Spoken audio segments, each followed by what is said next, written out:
어제 정승용 권익위 부위원장 권익위 부위원장이 엊그제였었죠. 기자들 앞에 나타나서 짧게 뭐 브리핑하고 뭐 우리는 조사 종결하겠습니다. 그리고 가버렸잖아요. 질문도 안 받더만. 근데 그러고 난 다음에 막 비판 여론이 고조가 되니까 뭔가 찜찜했던 모양이지. 기자들하고 백브리핑 했다면서요. 출입기자단하고 오찬 간담회를 했는데 이렇게 얘기했습니다.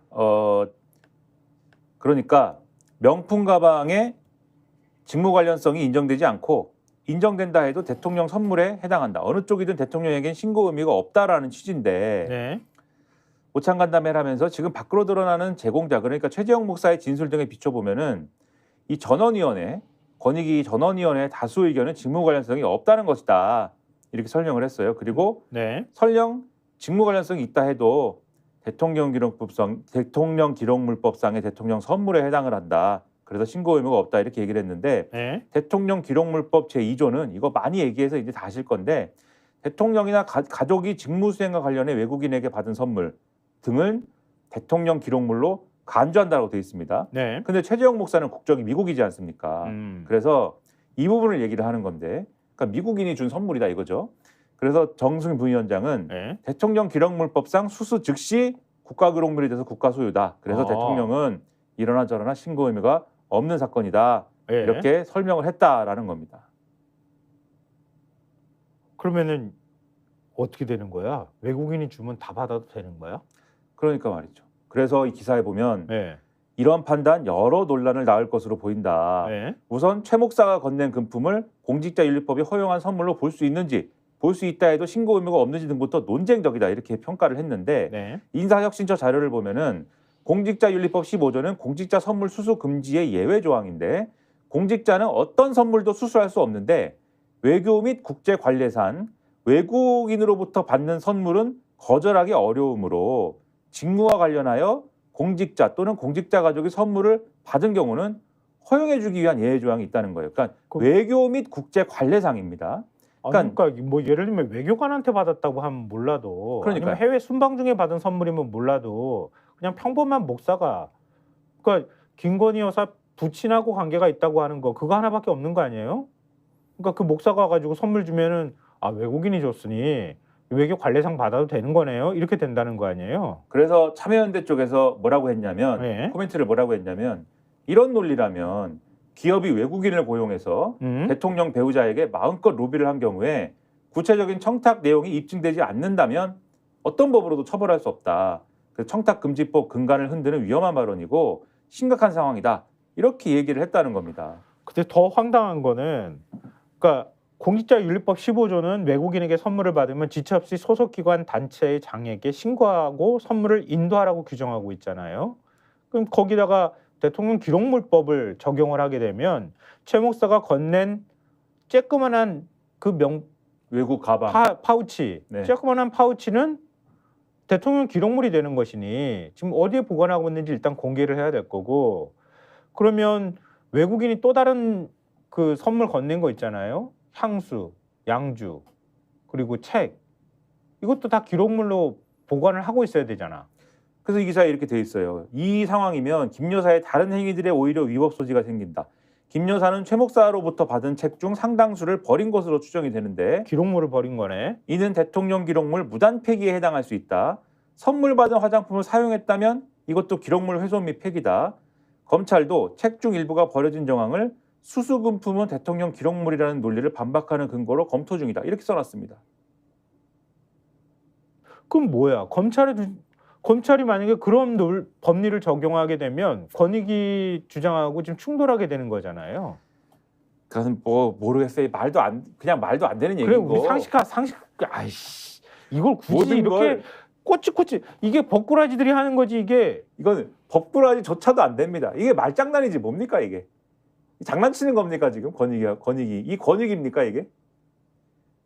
자기 권익이 존재 뭡니까? 기관의 존재를 자체를 부정하는 행위인데 근데 권익위원들은 어떻게 이런 판단을 내린 거예요? 어떤 인간들이길래 이런 식의 판단을 하는 거야? 한겨레가 제목이 이래요. 함정 취재 뇌물이란 말 쓰지 말라. 권익위 대 윤 사람들이 종결 주도 이렇게 되어 있습니다. 윤 사람들이 그랬나 봐요. 윤 사람들. 그 사면 다시 보여주시면 있어요. 그게 기사가. 그러니까 권익위원들이 권익위 전원위원회에서 판단한 건데 유철한 위원장, 윤석열 대통령과 가까운 것으로 알려진 부위원장 3명이 처벌 규정이 없다. 그러면서 사건 종결 처리를 주도를 했다고 하네요. 일부 위원들이 이대로 종결하면 세계적 망신이라고 거세게 반발을 했는데 이것도 무기명 투표하자고 하니까 무기명은 안 돼. 그런 전례가 없어. 합의하자고 하니까 그 전례 없어. 그래서 그냥 기명으로 손들은 모양이지. 그렇게 해가지고 몇 대 몇 이렇게 해가지고 그냥 결정을 해버린 모양이던데요. 여기 보면은 유철한 위원장과 정승윤, 김태규, 박종민 부위원장이 부정청탁금지법에 공직자의 배우자 처벌 조항이 없다라면서 종결을 강하게 주장했다고 그러고요. 권익위가 전원위에 사전 제공한 참고 자료에 담긴 것과 같은 논리를 계속해서 반복을 했다고 합니다. 그리고 이들은 이 신고를 받아주는 거는 최재형 목사의 함정 취재를 용인하는 것이다. 대통령은 불소추 특권이 있어서 조사할 수 없는 거다. 시청일관 이렇게 주장을 했다고 하고. 아까 제가 그래서 물어본 거잖아요. 그렇죠. 대통령은 불소추 특권이 있기 때문에 조사할 수 없다고 얘기를 했다잖아. 말도 안 되죠. 한 위원이 명품 가방 등을 가리켜 뇌물이라고 했는데 부위원장 가운데 한 명이 그런 말은 쓰지 마! 화를 냈다고 합니다. 뇌물이라니! 아니 그러면 권익위가 말도 못하냐? 뇌물이라니! 권익위가 그런 거 판단하는 기관이잖아. 어찌 뇌물이라는 단어를. 그 김건희 여사 그거 뭐야? 뭐 보도했을 때지? 명품 가방 아니다. 그 방통심의위원회 거기서도 그랬다고 그러지 않아요? 아니 평범한 부인이 뭐 명품백 받았던 게 그게 뭐가 문제냐고. 의도적으로 그걸 부풀리고 있다고 막 그렇게 버럭버럭 화를 내고 그랬다며. 방송통신심의원이. 그러니까, 그것도 윤이 임명한 사람이잖아. 물론이죠. 전원이 15명 가운데 13명은 윤석열 정부 들어 임명됐다. 이 가운데 유철한 위원장은 윤 대통령의 서울대 법대 동기다. 박종민 부위원장과 윤 대통령의 법대 후배로 검사 출신인 정승윤 부위원장은 대선 캠프와 대통령직 인수위에서 활동했다. 판사 출신 김태규 부위원장은 지난 대선 때 윤 대통령 지지 모임, 공정과 상식 회복을 위한 국민연합 주최 토론에 참가하는 등 그를 지지했다. 서울대 법대와 검사, 판사 출신들은 최소한의 법을 공부한 사람으로서의 양심이 없나 보다. 그리고 여기서 이제 일이야? 사건 종결에 반대한 다른 위원이 있는데 예. 그 위원들이 이런저런 얘기를 하면서 알선 네. 수재죄 여부도 조사를 해야 된다. 왜 자꾸 규정이 없다고 하느냐. 이럴 거면은 권익위의 존재 가치가 없지 않느냐. 그럼 이런 사건은 앞으로 조사를 안 할 거냐. 다른 기관에 뭐 송부라도 해야 될 거 아니냐. 심지어 윤석열 정부에서 임명된 위원들조차 이렇게 얘기를 했다는 거예요. 그리고 뭐 온갖 얘기를 했지만 일부 위원이 무기명 투표를 제안을 했는데 예. 또 권익위는 그건 전례가 없어. 이렇게 거부를 했고 결국 거수로 투표를 했는데 이게 웃겨요. 거수로 투표를 했는데 지금 13명을 임명했다는 거잖아요. 15명 중에서 13명이 윤 정부 들어서서 사실 윤석열 대통령이 임명한 사람들이라고 할 수 있는데 결과가 어떻게 나왔어요?